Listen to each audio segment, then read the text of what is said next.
if the character thinks it's important, then it is. Oh, yes. And so, going back to your rat idea, I mean, if they're scared of it, then it's scary. Yeah. And the thing is we have, I'm thinking of a little boy in our Sunday school that gets scared. Every Sunday. And, yeah. And so if you are scared of a bug, he is going to be scared. It doesn't matter. He's just going to be scared. But the thing is we can take, you know, going back to just what we were talking about with decor, there's epic props.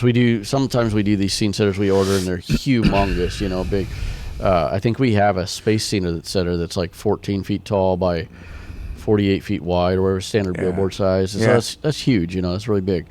And so a lot of times we do like 8 foot by 30 foot or 12 by 20. And so these are big scene setters, and they're epic.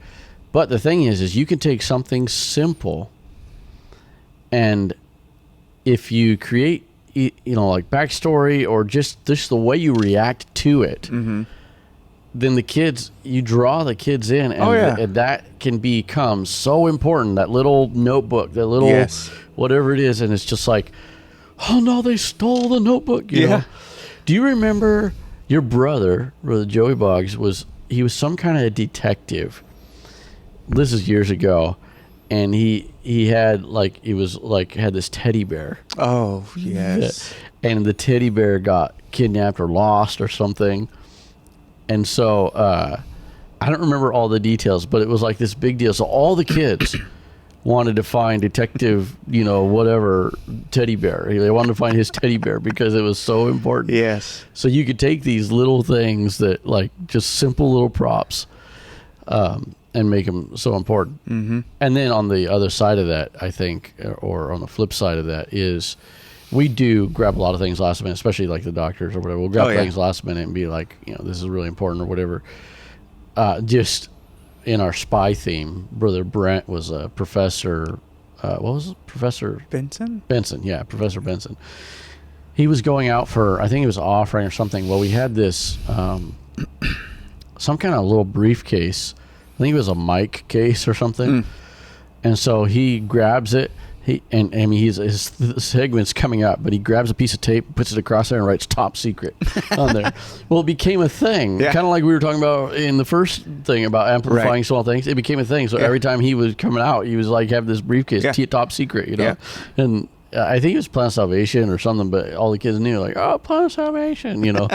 And so he would bring that out every time.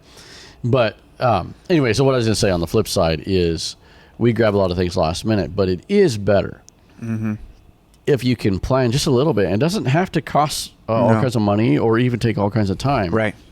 But if you pre-plan just a little bit, like the briefcase idea, if you pre-plan and you're like, hey, every time we open it, there's going to be a light glowing out of it or something, you know, and so you just pre-plan a little bit, it can make it epic. Absolutely. Like, it's totally, especially if it's unexpected, you know. And the kids see that, and they're just like, whoa, how did that, you know, it's funny, part of this podcast stemmed from, you know, I have 3 kids, but my youngest is in Sunday school. He's 7 and a half. And he'll ask me questions about stuff that happened on Sunday that sometimes is not, like, at all what I would have thought the focus would be. And so it's kind of those, you got to remember what captures a kid's attention. Right. You know, it's not always what we think is important. Yeah. So they see like these little things, you know. And